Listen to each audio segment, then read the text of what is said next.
Bonjour Lucie, Bonjour Luc, comment vas-tu?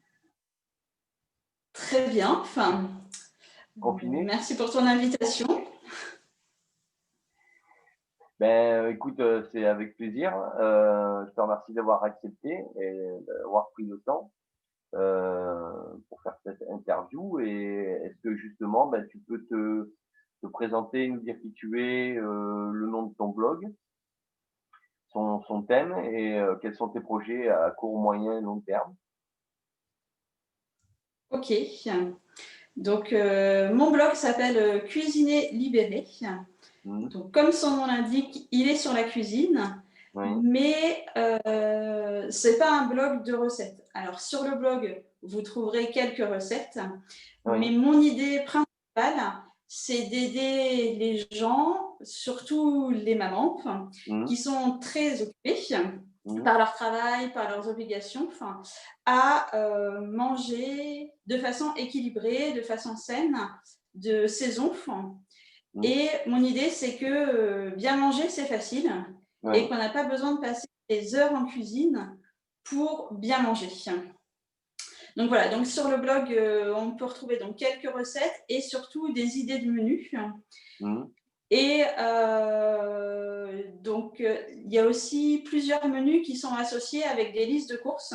Donc, en mhm, fait, il y a cinq plats principaux mhm, et avec toutes les recettes et avec les listes de courses qui sont classées par rayon. Comme ça, en fait, il y a juste à prendre sa liste. mhm. Et puis, c'est pas une fois qu'on est rendu au bout du magasin qu'on se dit ah mince, j'ai oublié le Mhm. paquet de sucre qui était à l'entrée. D'accord. Et puis, il y a un autre aspect, voilà, où aussi je donne des petits conseils de maman, des conseils nutritionnels pour, enfin voilà, toujours autour des repas et de la cuisine. D'accord. Donc tout ça, c'est pour, permettre aux gens de savoir qu'on peut cuisiner mais en très peu de temps et manger de manière, saine, équilibrée, sans passer des heures dans la cuisine, quoi. Voilà, les recettes que je mets sont toujours à moins de 30 minutes de préparation. Mmh. Et j'essaye de mettre des recettes qui, au global, sont moins de 30 minutes, Mmh. cuisson et préparation comprises. Donc Mmh. forcément, l'hiver, c'est un peu plus compliqué que l'été, parce que l'été, enfin, voilà, on Ouais. peut manger froid ou tiède. L'hiver, c'est des légumes qui nécessitent plus de cuisson, Mmh. donc ça prend un petit peu plus de temps. Mais dans l'idée, c'est toujours moins de 30 minutes de préparation. D'accord et là, tu t'adresses donc, aux mères de famille, aux familles en général, quoi. Mais tu cibles tout le monde quand même? Voilà, plutôt famille. Bon, dans toutes les études qu'on peut voir, c'est encore beaucoup les mamans qui sont en charge de l'organisation des menus, l'organisation des repas. Mmh. Mais voilà, ça s'adresse plutôt à la personne, la maman ou le papa qui prépare les repas le soir. Après, si c'est quelque chose de collectif, que tout le monde participe, ça marche aussi. Enfin, voilà. Mais c'est plutôt pour les familles.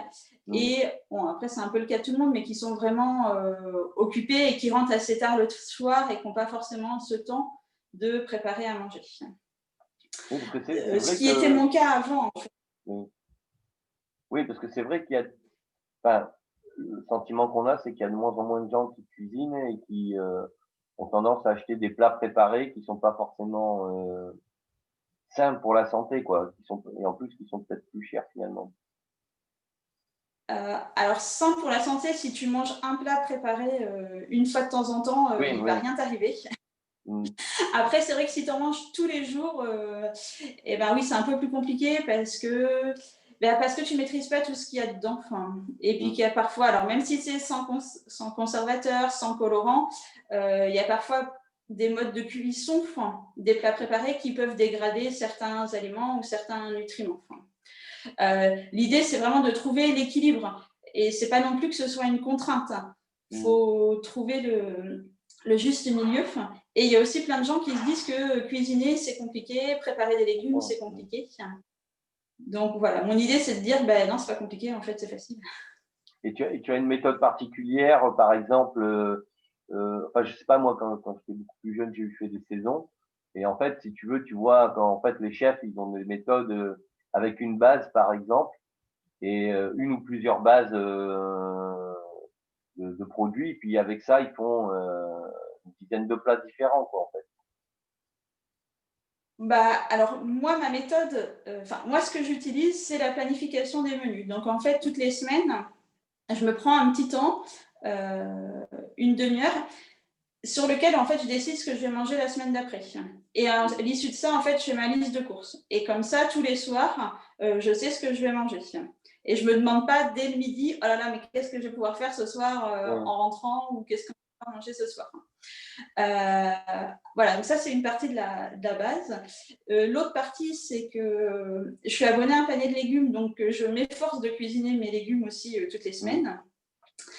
Et l'autre aspect, c'est qu'on a aussi des thèmes. Enfin, je ne réinvente pas la poudre toutes les semaines, mais globalement, le lundi, on mange les restes du week-end. Le jeudi, c'est pâtes. Le vendredi, c'est les enfants qui décident. Donc, c'est un truc un peu plus fun. Donc, voilà. Après, il y a une fois dans la semaine où on fait un repas végétarien. Et puis, voilà, le dernier, c'est aussi en fonction des légumes qui me restent, je trouve la recette avec le légume. Mais c'est surtout ça, voilà, c'est aussi trouver des bases. Après, tu te dis, souvent, je fais une tarte. Toi, ça m'arrive, dans la semaine, je fais une tarte. Donc, en fonction de la saison, je fais une tarte à la tomate, une tarte au potiron, une tarte au poire au foin. Donc, c'est aussi cette idée-là que, une fois qu'on a trouvé son thème, ça peut se décliner de plein de façons. Ouais. Oui, c'est de montrer aussi que au départ, ça demande peut-être un peu plus d'organisation, de s'y mettre aussi un peu, peut-être de s'équiper, parce qu'il y a des gens qui n'ont pas les ustensiles. Non, je te dis ça parce que moi, qui suis habitué à cuisiner, je le vois autour de moi, quoi. Il y a des fois des choses très simples, en fait, paraissent être des montagnes, alors qu'en fait, effectivement, cuisiner, c'est accessible, il suffit de s'y mettre, quoi. Oui, et il faut. Enfin, j'ai pas un matériel de professionnel. Ben non, J'ai une plaque de cuisson, un four, 2 poêles de casserole, oui, ça suffit. un couteau à dents, un couteau à dents, un couteau à lame. Et voilà, déjà avec ça, un économe et des ciseaux. Ça, c'est des petits ustensiles très pratiques. Mais ça ne demande pas un équipement extraordinaire, quoi. Ce qui est l'équipement quelque part que je pourrais conseiller, c'est la cocotte minute ou maintenant le Cookéo dans sa version moderne qui permet d'accélérer les temps de cuisson et aussi d'avoir une cuisson assez saine parce que c'est des cuissons vapeur, enfin des cuissons qui vont assez vite, mais sinon il n'y a pas besoin de beaucoup d'équipement. Et après, comme tu disais, c'est vrai que ça nécessite du temps, de prendre du temps par semaine, de se dire qu'est-ce qu'on va faire. Et c'est aussi pour ça que sur le blog, je fais des menus clés en main, quoi, où les gens n'ont même pas besoin de prendre ce temps justement à réfléchir à ce qu'ils vont manger. Ils ont le menu tout prêt. Oui, ils ont déjà le planning pour la semaine, quoi. Voilà. Et voilà. Et donc, du coup, à moyen terme, on va passer plutôt vers Noël, donc dans une période un peu festive. Donc, j'espère ce week-end, je vais proposer un calendrier de l'Avent, justement, qui explique que bien manger, c'est facile. Donc, ce sera un PDF à télécharger, puis il y aura 24 petites cases qui serviront. Donc, soit les gens mettent dans des enveloppes, soit ils mettent dans des calendriers à remplir. Et donc, chaque jour, il y aura une surprise. Et donc, j'ai fait des choses quand même assez variées. Donc, il y a des petites recettes faciles ou en lien avec Noël, des petites légendes sur Noël, d'où vient la bûche de Noël, et aussi des astuces justement en cuisine sur des choses simples, les temps de cuisson des œufs, les différents couteaux qu'il faut avoir, et finalement, il n'en faut pas tant que ça. Et puis, quelques petites astuces nutritionnelles. Et surtout, pour que ce soit rigolo, j'ai mis plein de petits défis et de jeux à faire en famille. D'accord. Voilà, parce que le repas doit quand même rester un moment de plaisir et ça ne doit pas être la corvée. Et en fait, si on le prépare comme une corvée, le moment où on le mange, c'est aussi un peu la corvée. Et malgré tout, qu'on soit adulte ou qu'on soit enfant, ça se ressent et puis on passe un mauvais moment. Et donc, c'est bon pour personne, ni pour l'ambiance de la famille, ni pour son corps. Parce que finalement, manger, ça sert à nourrir son corps, mais ça sert aussi à plein de choses, à être en bonne santé, à être content, heureux. Et voilà, et ça, c'est quelque chose qui se diffuse. Donc voilà, le bonheur, ça se diffuse facilement. Voilà, c'est aussi dans cette idée-là, le fait d'avoir des petits moments de jeu pendant le repas. Et ben, bon, pour certains, ça permet voilà, d'enchaîner la discussion, ça permet de déconnecter des écrans. Oui, c'est vrai Et donc qu'aussi, l'idée à travers il y a le côté ambiance aussi et socialisant de la préparation du repas, de dire aux enfants, ben, vous allez éplucher, je sais pas moi, par exemple, les légumes. Le fait que tout le monde participe, c'est une activité en soi qui permet de créer du lien aussi autour de, voilà, de la préparation du repas, tout simplement, quoi. exactement, et puis ça peut faciliter aussi le fait que les enfants mangent, parce que bon, c'est vrai que les enfants, comme ça, de premier abord, ils vont pas dire moi j'ai hâte de manger du poireau ce soir. Mais c'est vrai que s'ils ont découpé le poireau et tout ça, ça peut favoriser l'adhésion au menu. Oui, et donc après, il y a aussi, est-ce que tu abordes aussi les notions de budget? J'imagine que ça fait partie aussi un peu des articles que tu dois écrire. Pas forcément beaucoup encore. Mmh. Tu l'as Voilà, démarré quand sachant ton que blog? j'ai démarré mon blog au mois de mai. Ah oui, c'est Et récent. c'est assez récent. Et donc, j'ai un premier bonus, donc avec une semaine de menus, de recettes et de courses qui est en ligne depuis début septembre. D'accord. Donc, ça, c'est le premier. Et donc, il y aura le deuxième bonus avec le calendrier de l'Avent qui sera, lui, en ligne ce week-end. Oui, donc il faut que tu attendes un peu d'avoir un peu de monde et de trafic sur ton blog pour voir comment tu vas le faire évoluer, j'imagine. Oui, bon, j'ai déjà un petit peu réfléchi quand même à ça parce que ça permet aussi d'orienter le blog. Voilà, si à terme, je veux vendre des Thermomix, il faut que j'arrête tout de suite ce que je suis en train de faire. Donc, c'est aussi important d'aller voir un petit peu la suite. Et donc, l'idée de la suite, c'est vraiment de créer une formation et ou un accompagnement pour aider les familles à mieux manger. Donc, il y aura une formation simple, donc voilà, avec des vidéos, des tutoriels, des supports qui sera sur Internet. Et il y aura aussi des accompagnements pour les personnes qui le souhaitent. Parce que, bon, voilà, comme on disait tout à l'heure, il y a aussi l'ambiance et il y a tout l'aspect psychologique qui est abordé et tous les freins qui sont à lever chez les gens. Donc, c'est vrai que dans les formations, tu peux faire plein de choses. Mais bon, en plus, toi, tu le sais, dans le développement personnel, les gens, ils ont quand même besoin d'être accompagnés pour passer au-delà de leurs freins. Parce que, voilà, n'importe qui est motivé pour bien manger va acheter la formation.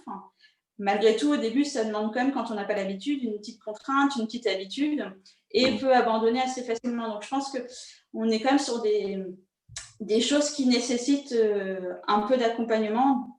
Voilà. Dans mon offre, elle n'est pas prête. Je pense la lancer plutôt en début d'année. Ce sera avec un accompagnement de 6 mois. D'accord. Et avec quelle fréquence, quoi? Avec des entretiens une fois par semaine, une fois par mois, ou tu n'as pas d'idée encore Eh précise? bien, dans ma tête, c'est précis, mais après, forcément, donc ce que je vais lancer en début d'année, c'est plutôt un groupe test sur lequel je vais un petit peu qui vont servir de cobaye. Mais l'idée, c'est de faire un accompagnement rapproché en début de formation, donc un accompagnement toutes les semaines pendant le premier mois, et puis après, d'échelonner tous les 15 jours, puis tous les mois, pour voir si... voilà. L'idée, c'est de transmettre une méthode, des habitudes, et voilà, d'aider les gens, mais il faut aussi qu'ils deviennent autonomes. Et l'idée, c'est aussi de dire, moi, ma méthode, ça a été de prendre un panier de légumes pour me forcer, me contraindre à manger des légumes. Et derrière, j'en ai fait de la planification de repas. Mais chacun étant différent, certains ne peuvent peuvent ne pas adhérer à cette méthode et peuvent préférer le batch cooking, donc c'est-à-dire je prépare tout le week-end et je fais presque plus rien la semaine, ou peuvent préférer d'autres méthodes qui est j'ai tout ce qu'il me faut dans mes placards, j'ai 20 fiches recettes et puis tous les soirs je pioche au hasard une fiche recette et puis je fais celle-là. Enfin voilà. L'idée c'est de se dire il n'y a pas de recette miracle. Mais c'est plutôt aider les gens, c'est pour ça que ça nécessite un peu d'accompagnement, à trouver ce qui leur convient le mieux en termes d'habitude, en termes d'organisation, en fonction de leurs contraintes géographiques, de leurs contraintes familiales, et quelle méthode leur convient mieux. Et voilà. Donc il n'y aura pas forcément une méthode sur le batch cooking ou sur la planification de repas. C'est vraiment tout le début de la formation, c'est comprendre les habitudes des gens, et les aider à ce que ce soit eux qui trouvent leur meilleure solution. Voilà. Oui, parce que moi, je vois à une époque, comme je te disais, moi, ça fait 10-15 ans que j'achète plus, que je cuisine, voilà. Et je vois à l'époque où j'avais des horaires assez compliqués, je préparais beaucoup le week-end, je mettais au congélo. Et après, dans la semaine, quand je rentrais tard, j'avais plus que...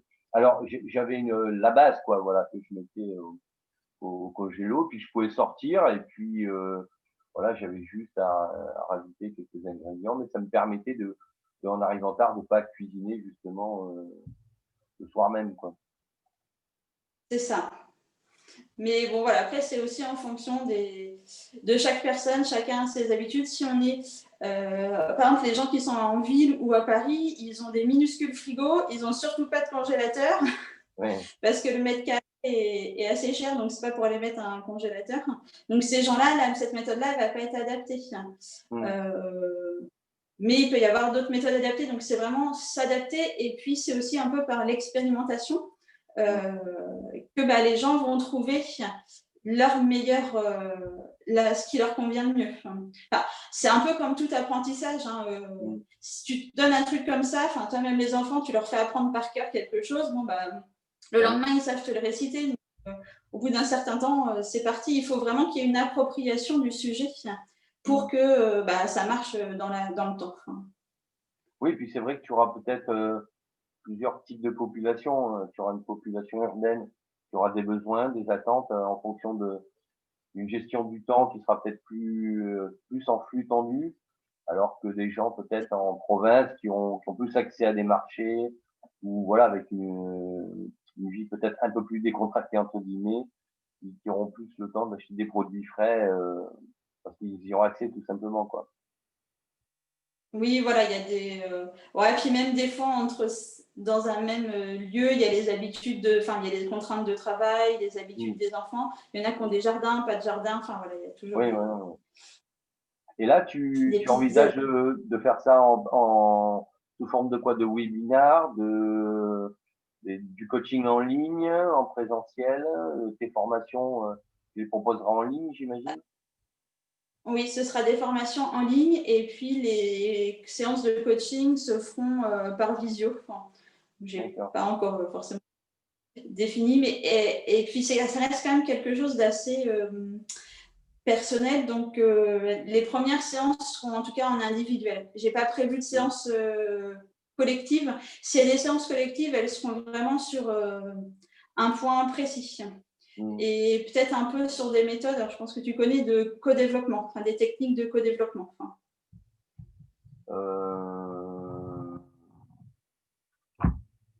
Non, je ne connais pas. En fait, c'est une méthodologie qui fait que tu as un groupe de personnes, chacun donne sa problématique, forcément autour d'un sujet. Il ne faut pas qu'il y en ait un qui dise je ne sais pas cuisiner mes légumes, et l'autre qui dit je voudrais coudre une jupe, quoi. Voilà, il faut que ça reste quand même dans le même thème. Donc chacun propose une problématique. Ensuite, le groupe vote pour choisir quelle problématique ils veulent aborder.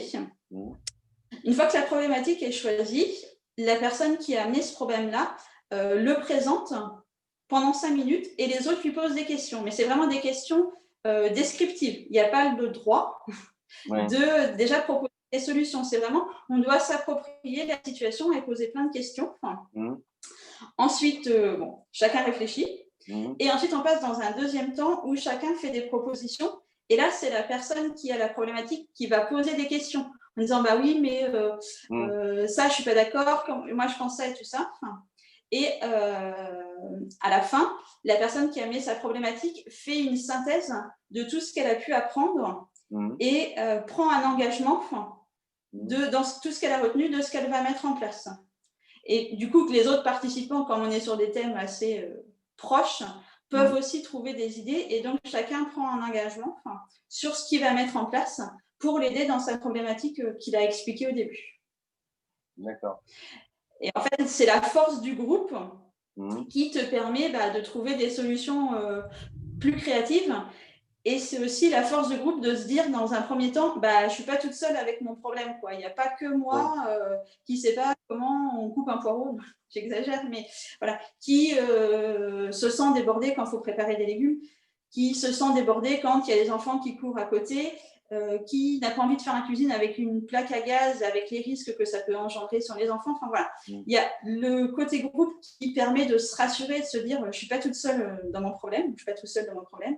Et puis l'autre côté groupe qui permet d'être plus créatif sur les solutions à trouver et à mettre en place. Oui, il y a un côté brainstorming aussi qui crée une émulsion comme ça et à travers des questions, des fois, dans les questions, il y a les réponses, mais les gens ne perçoivent que la forme de la question, quoi. Ils ne voient pas qu'ils ont la réponse dans leur question, quoi. Donc oui, c'est intéressant. Et comment tu en es venu à te lancer dans le blogging? Comment quelle a été ta démarche? Tu es tombé sur Internet par hasard sur des vidéos de Olivier Roland? Comment ça s'est passé? Alors, initialement, donc, je suis de formation agroalimentaire. D'accord. À la base, ingénieur agro de formation de base. Et j'ai été responsable de production en agroalimentaire et en industrie pendant presque 15 ans. D'accord. Donc, sur de la gestion d'équipe, des gestions des équipes de production, donc des équipes de 100 personnes à peu près. Donc voilà, donc c'était vraiment un poste à haute responsabilité où moi je faisais tout ce que je t'expliquais là, mes planifications de repas, mes légumes et tout ça. Et c'est vrai que souvent mes collègues me disaient, le midi quand chacun sort son tupperware, sa boîte, sa gamelle, voyons, toi, ça a l'air bon ce que tu manges et tout ça. Moi, je ne sais même pas ce que je vais manger ce soir. Voilà. Donc, je sentais qu'il y avait quand même une petite différence. Et puis, il y a eu un moment où ça a été compliqué au travail. Le milieu de l'entreprise m'est vraiment devenu difficile. J'ai eu plusieurs... Alors, je ne suis pas partie en mauvais termes, mais voilà, j'étais plus en phase avec les décisions de la direction et j'arrivais beaucoup moins bien à les faire appliquer dans mes ateliers. Et voilà, du coup, j'étais plus centrée. Donc, j'ai dit, c'est bon, je vais arrêter. Enfin, c'est pas la peine de mettre en jeu sa santé et de faire des choses qui ne vous plaisent pas.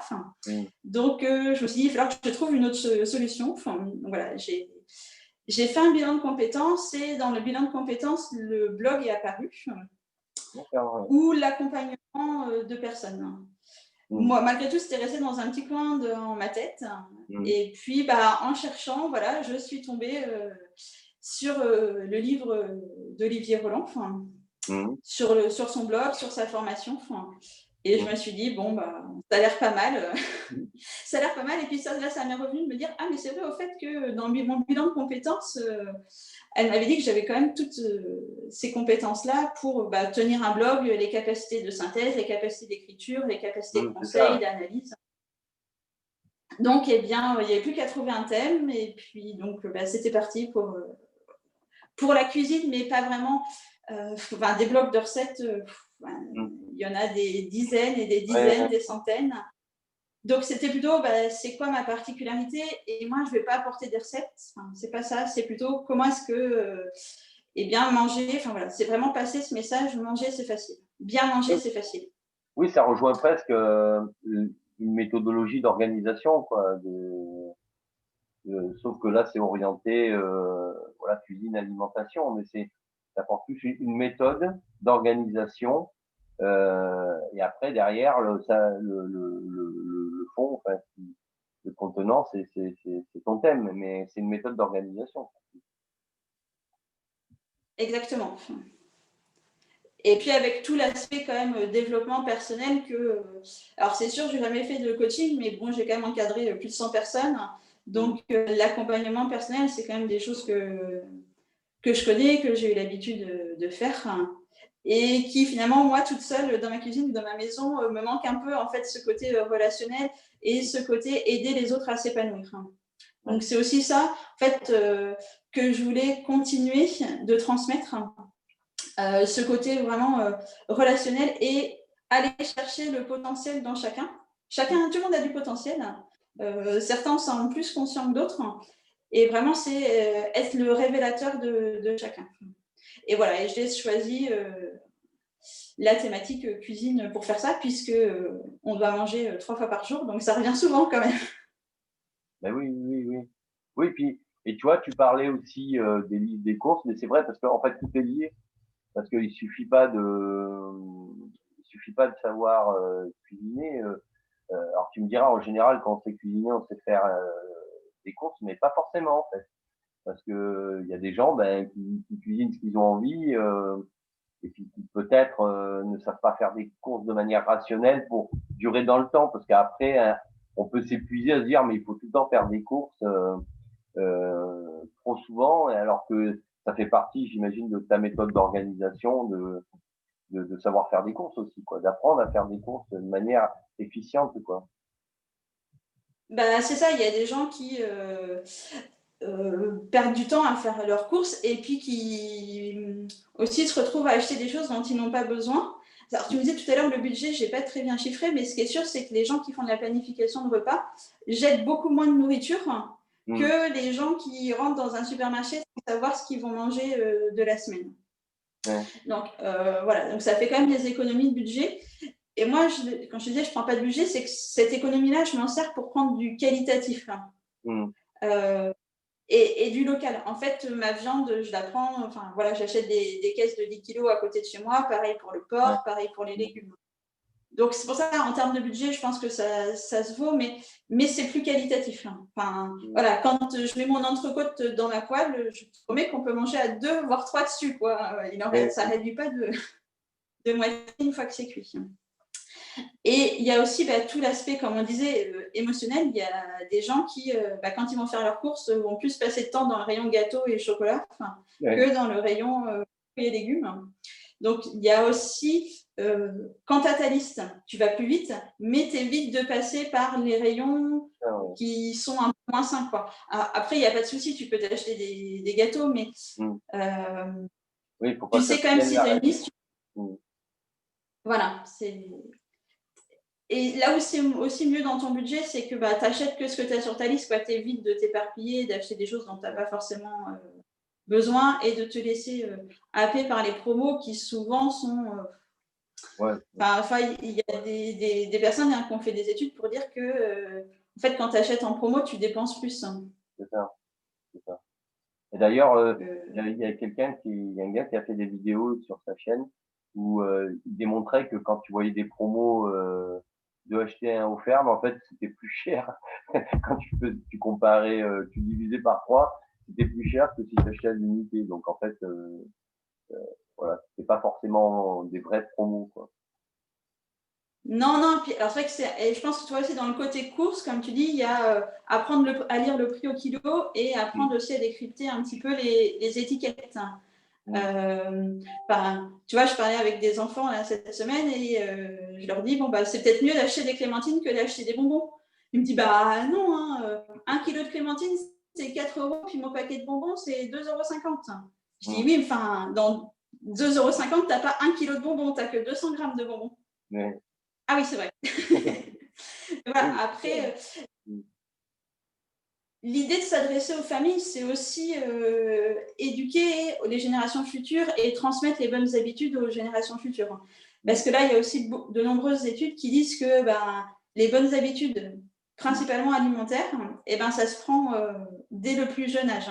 En fait, des enfants qui sont habitués à manger des légumes, des produits variés, des plats variés, et ben à l'âge adulte continueront de manger comme ça. Des enfants qui ont, dans leur enfance, mangeaient que des pâtes, des nuggets, Ah oui, oui, oui. et ben auront tendance à avoir une alimentation moins saine à l'âge adulte.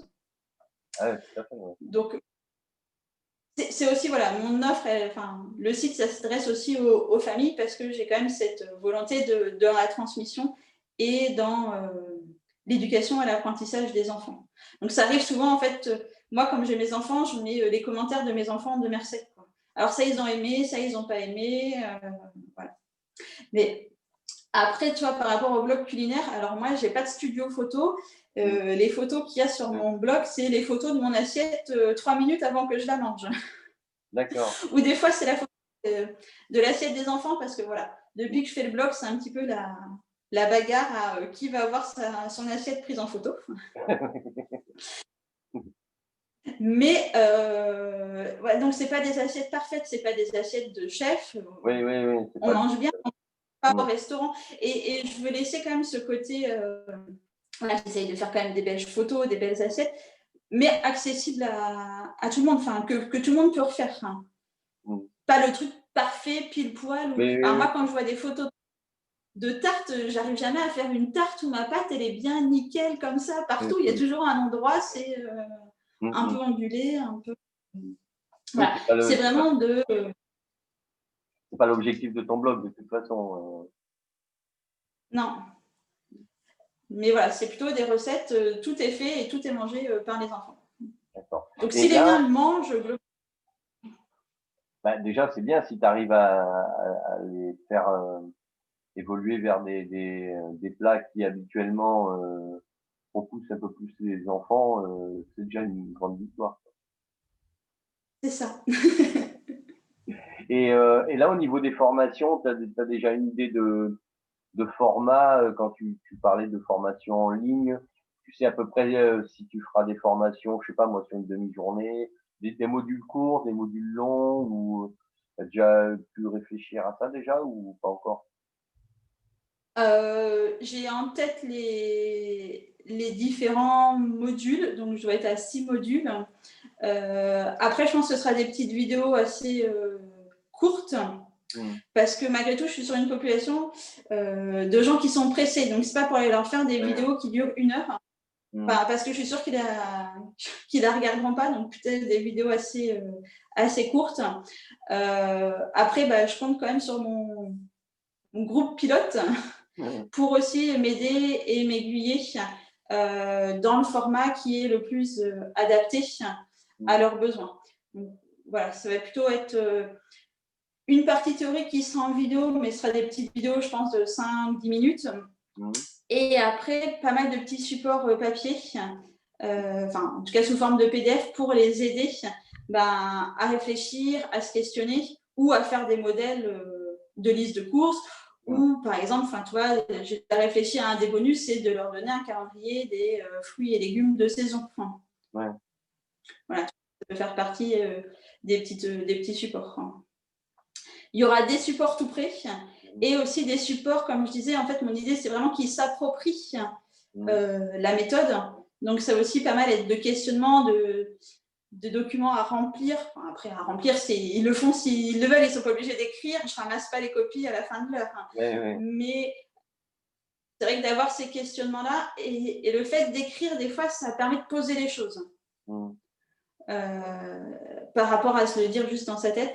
Et puis de partager. Il y a beaucoup de gens qui disent oui, moi je voudrais bien manger des légumes, mais mes enfants ils veulent pas, mais mon mari il veut pas. Donc voilà, il va y avoir aussi pas mal de petites choses là-dessus sur comment est-ce qu'on arrive à convaincre le reste de la famille que c'est bien de manger comme ça. D'accord.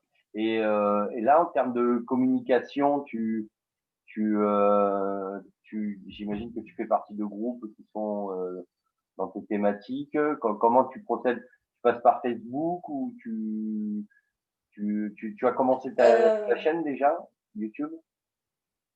Non, pas encore. J'attends vraiment de bien. Alors déjà, là, j'étais en préparation de mon calendrier de l'Avent, donc Donc ça prend du temps. j'avais pas trop de temps. Je vais la commencer, mais je réfléchis encore bien à quelle forme je vais lui donner. Parce que l'idée, c'est pas, je sais pas si je fais des recettes, je filme mes recettes. Je pense pas que ce soit ça que les gens attendent. Je vais encore un petit peu affiner avant de la lancer. Aujourd'hui, du coup, il y a le blog Cuisiner Libéré. J'ai une page Facebook, un compte Instagram. Et puis, j'ai aussi un compte Pinterest sur lequel je publie des articles, les recettes. D'accord. Mais je ne suis pas encore dans des groupes. Je n'ai pas forcément trouvé de groupe Facebook en adéquation avec ma thématique. D'accord. Donc, voilà. Quand je suis là-dessus. Et puis, j'ai eu aussi un article dans la presse qui m'a beaucoup aidé pour le lancement. Et voilà, donc il y a pas mal de gens qui sont venus visiter le blog et qui du coup se sont inscrits aussi sur le blog. Donc voilà, maintenant j'entretiens aussi ma relation avec mes personnes, les 200. Tu pourrais peut-être faire des articles invités dans des revues même connues, quoi, qui souvent traitent de ces thématiques. Et ça pourrait être une belle vitrine, quoi, pour faire connaître ton blog, quoi. Oui, oui, du coup là je suis en contact avec un blog sur la parentalité et je vais sûrement faire un article invité parce que les parents qui se posent des questions sur la parentalité se posent souvent aussi des questions sur l'alimentation, comment on fait pour manger et tout ça. Donc voilà, je vais faire des articles invités sur ce type de blog et puis peut-être un peu des blogs organisation, mode de vie. Voilà.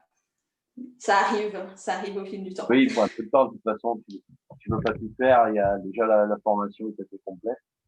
Donc, il faut un peu de temps, quoi. Et là, quand tu écris un article, donc, tu mets combien de temps à peu près pour écrire un article? Alors, tu vas me dire, ça dépend, mais en moyenne, quoi. Quand j'écris des menus de la semaine complets, donc sur lesquels je mets mes 5 recettes, les astuces que je mets derrière, les listes de courses complètes, je mets 5 heures à faire mon article. Alors, les gens après, ce qu'ils vont avoir peur, là. Je mets pas 5 heures à faire mon menu, mais c'est vrai que tout mettre en informatique, de tout bien remettre en forme et tout ça, ça prend quand même du temps. Enfin, après, quand je mets juste une recette, globalement, je suis sur du 1 heure et un article plus. Après, ça dépend du type d'article. Enfin, tu vois, j'ai fait un article Mes enfants mangent des légumes. C'était un article un peu témoignage. Ça se fait assez vite. Enfin, je suis quand même allée 2-3 études, mais bon, ça, en 3 heures, c'était fait. Après, quand j'ai fait des articles vraiment qui présentent les aliments, donc où là, je mets des informations nutritionnelles, des recettes, des modes d'utilisation, des choix d'achat. Bon, là, c'est sur des articles un peu plus poussés. Ouais, je suis sur du 5-6 heures. Oui, c'est ça, en fait.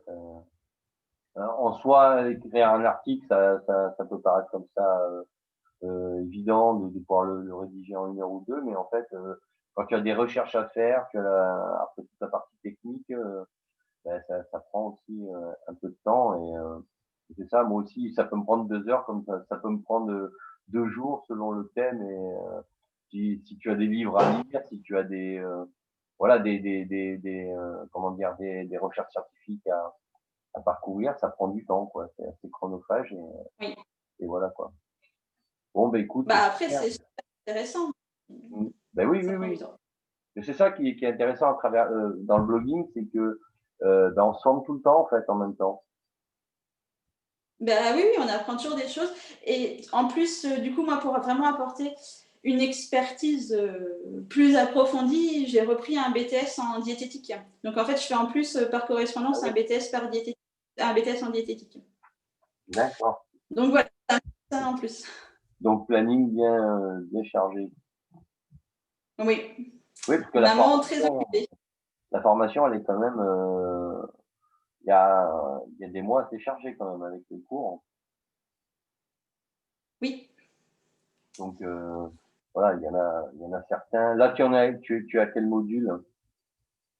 Là, je suis au module 3, du coup, module lancer son podcast, sa chaîne YouTube, interviewer des experts, voilà. Donc, moi aussi, j'ai une interview prévue pour fin de semaine. Bon, mais super. Et Voilà, après, là, le module d'avant avec la mise en place du bonus a été assez long. Enfin, là, je trouve que c'est un module un petit peu plus facile, la mise en place du podcast et de la chaîne YouTube, d'un point de vue technique. Malgré tout, il faut bien réfléchir au positionnement. Donc là, c'est vrai que je me laisse un petit peu de temps à bien cibler et bien affiner. Pour vraiment bien trouver ma niche et ma cible, parce que si je vais juste sur de la cuisine ou des recettes, je vais vraiment être noyée, que ce soit en termes de podcast ou en termes de chaîne YouTube.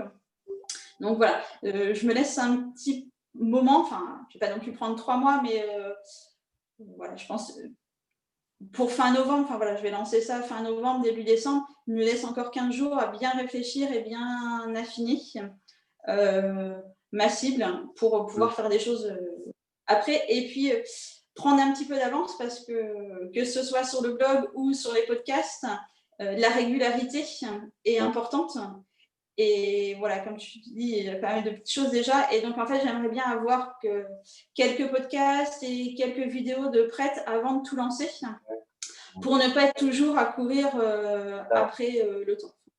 Oui, j'ai eu à peu près cette démarche aussi, c'est-à-dire fonctionner un peu en méthode que moi j'ai appelé, j'avais écrit un article sur ça, c'est la méthode industrielle, c'est-à-dire en fait travailler de manière monochrone, c'est-à-dire pendant une journée tu fais que des podcasts, pendant une journée tu fais que des vidéos, et comme ça tu automatises tout ce que tu fais et tu vas beaucoup plus vite au final, quoi. Puis ça te donne un peu de matière et ça t'évite après d'être chaque semaine à te dire bon, il faut que je fasse ma vidéo, il faut que je fasse mon podcast, il faut que je fasse mes articles, et ça peut pas être stressant, mais voilà, ça peut, comme tu dis, c'est un peu la course sans fin comme ça. Alors qu'on fait un blog, c'est justement pour pas être dans cet état d'esprit, quoi. C'est Ouais. voilà, donc au départ, ouais, c'est un peu la méthode que j'ai mise en place aussi, quoi. Bon, ben super. Bah oui, c'est vrai que sur l'article, je ne l'ai pas fait parce que voilà, dans la formation, on me dit d'écrire un article par semaine et j'ai jamais eu trop de semaines où j'ai réussi à en écrire 2.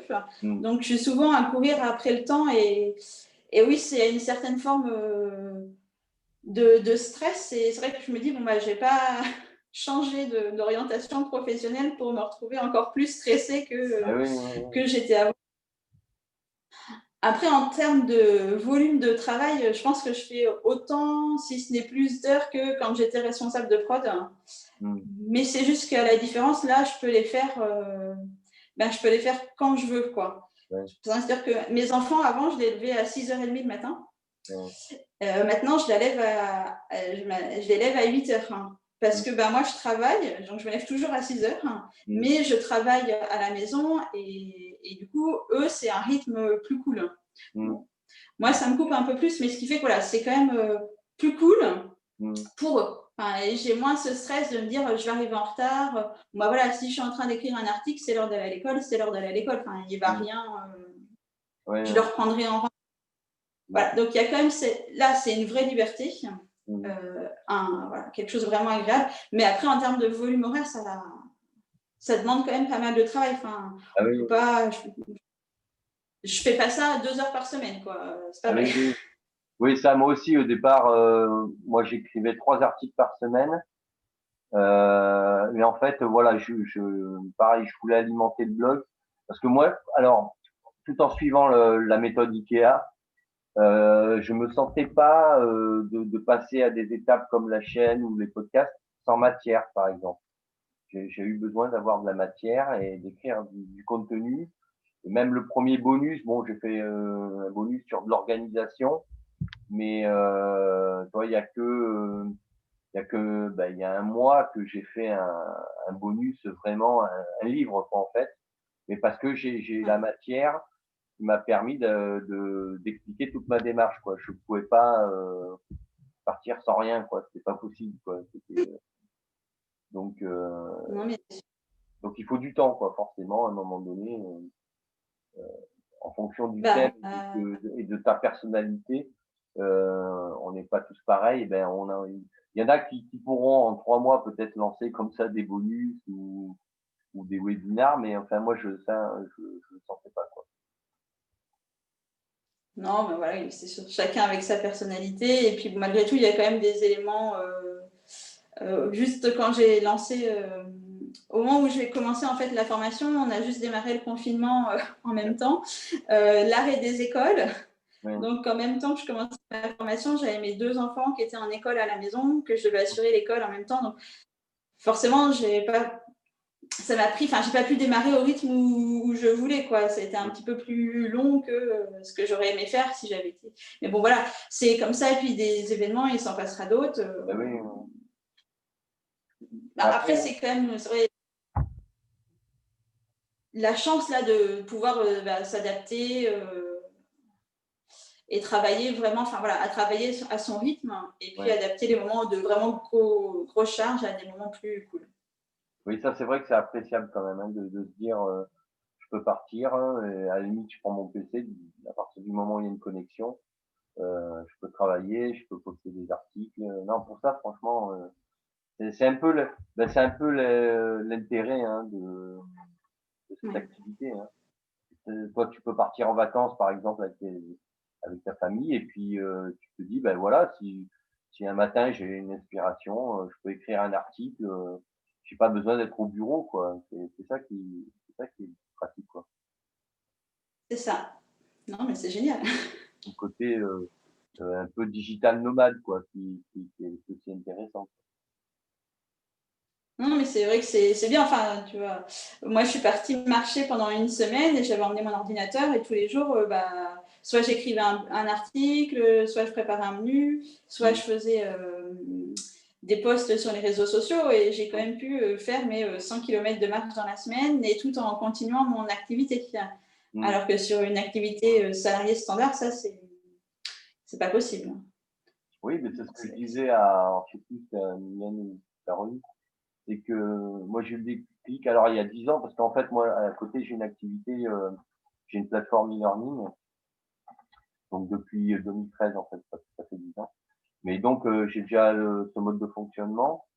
Mais c'est vrai que j'avais découvert ça lors d'un voyage en Asie. Et je voyais des gens dans les hôtels comme ça qui travaillaient, des digital nomades, tu vois, qui travaillaient comme ça le matin au petit-déj, tu vois, à Udaipur, avec vue sur le Lake Palace. Et je me disais, ah ouais, quand même, c'est pas mal. Tu les C'est cool. voyais, ils bossaient, hop, ils pliaient l'ordi, puis ils allaient se balader. Puis le soir, on les revoyait sur leur petit PC, voilà. Et je me disais, ouais, c'est vrai que c'est pas mal quand même comme concept, quoi. Ça donne une certaine liberté, quoi. Donc, Ouais, c'est vrai que cet été, j'ai fait rager mes anciens collègues parce que voilà, ça me permettait de bouger un peu avec les enfants. Donc oui, régulièrement, je leur envoyais des photos en disant voilà mon bureau aujourd'hui. oui, Voilà, c'est il y ça. avait des endroits sympas. Oui, ça donne une souplesse. Moi, ça m'est arrivé, hein, d'être deux, trois fois en déplacement et d'avoir une demande d'inscription.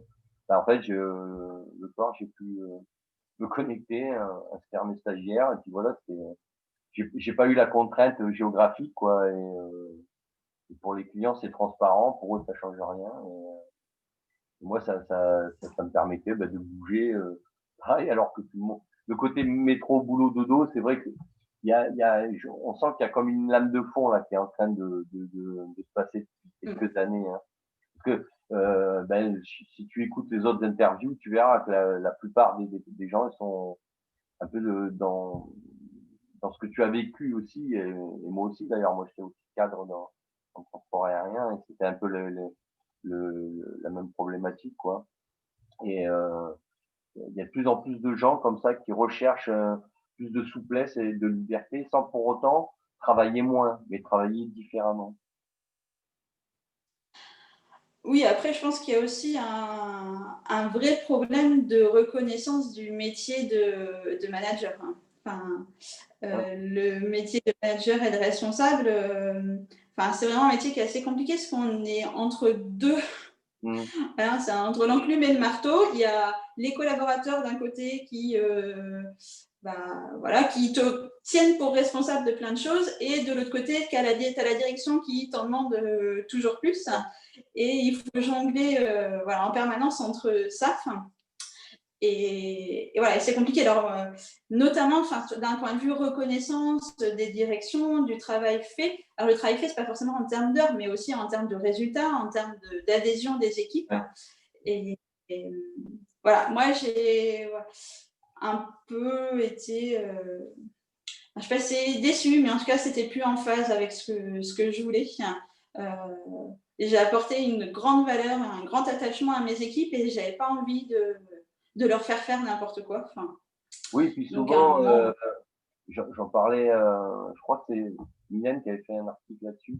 En fait, en termes de management, c'est ça, c'est-à-dire que le manager, vu de l'extérieur, les gens ils croient que c'est celui qui a plein de collaborateurs à sa disposition, alors qu'en fait, le manager aujourd'hui, il fait tout, quoi. Il fait son secrétariat, il doit appliquer des méthodes assez complexes parfois, il doit convaincre, il doit gérer les humeurs des uns et des autres, et tout ça avec en gardant un esprit positif et puis comme tu dis avec une direction derrière qui te met des objectifs sans te donner les moyens aussi et on te demande après de faire accepter ça à tes collègues quoi c'est pas toujours simple quoi. bah, tant que tu adhères, enfin, en tout cas, moi, tant que j'adhérais, c'était facile pour moi de passer le message et d'entraîner mes collaborateurs dans la lignée vers l'objectif qui était donné. À partir du moment où j'ai plus adhéré, et ben là, ça m'est devenu vraiment difficile et ça m'a demandé trop d'énergie par rapport, enfin voilà, c'était un surinvestissement qui m'épuisait au fil du temps, quoi. Donc, à un moment, voilà, c'est aussi beaucoup ce qu'on dit. Enfin, dans la lame de fond, il y a les gens, ils ont besoin de se retrouver alignés avec leurs valeurs. Ça, Il y a des choses qui les animent et voilà, ils ont envie de vibrer pour ça. Et c'est plus faire le même métier que faisaient mes parents, quoi. ouais. Cette valeur-là, elle disparaît un petit peu. Et on est plus voilà, sur des valeurs d'humanisme, d'écologie, de respect des autres, de la planète, qui ne sont pas toujours faciles à réaliser dans le monde de l'entreprise actuelle. Oui, c'est ça. Puis comme tu disais au début, c'est à partir du moment où tu commences à te poser la question pourquoi tu fais ça, c'est le début de la fin, quoi, en fait. C'est marrant parce que là, dans les quelques interviews que j'ai faites, déjà, c'est ce qui ressort, en fait. À un moment donné, voilà, dès on a commencé à se poser la question, dire mais pourquoi je me lève le matin et je fais ça, qu'est-ce que ça m'apporte donc dès qu'on commence à se poser cette question, c'est que à un moment donné, il est temps de passer C'est à ça. autre chose, quoi, en fait. Donc là, Donc voilà, après, moi j'avais quand même l'entrepreneuriat qui était en moi depuis un petit moment, mais que je n'osais pas me lancer. Et c'est vrai que le blog, c'est quand même une version intermédiaire. Parce que malgré tout, on est tout seul. On n'a pas beaucoup d'investissement de départ, oui, c'est mais assez on peut light, quand même quoi. commencer à construire voilà, Mm, une petite culture entrepreneuriale, voilà, acquérir les réflexes, les habitudes, les réseaux. Enfin, mm. c'est une Bon, transition. bon, ben super. Ben écoute, Lucie, ben c'était intéressant. Que tu vois autre chose à rajouter pour là, ça fait, oui, ben ça fait, ouais, si je sais pas regarder, ouais, ça fait presque bientôt 40 minutes, ou 50 minutes. Donc je veux pas te faire louper ton rendez-vous si tu as un rendez-vous derrière. Non, enfin, faut que j'aille récupérer mon fils. C'est quand même important. Donc bon, de toute façon, moi je mettrai le lien de ton blog, de ta page Oui, Facebook et si tu as d'autres réseaux sociaux aussi, je mettrai les liens. Donc sous la vidéo, voilà. bon, parfait. Hein. Merci beaucoup, Luc, pour cet échange très enrichissant. Eh ben, c'est moi qui te remercie. Puis je te dis ben, bonne continuation et peut-être à bientôt. Hein. De toute façon, on se croisera nous, sur les groupes Oui, de blogueurs. c'est ça. À bientôt. À bientôt, bonne soirée, au revoir.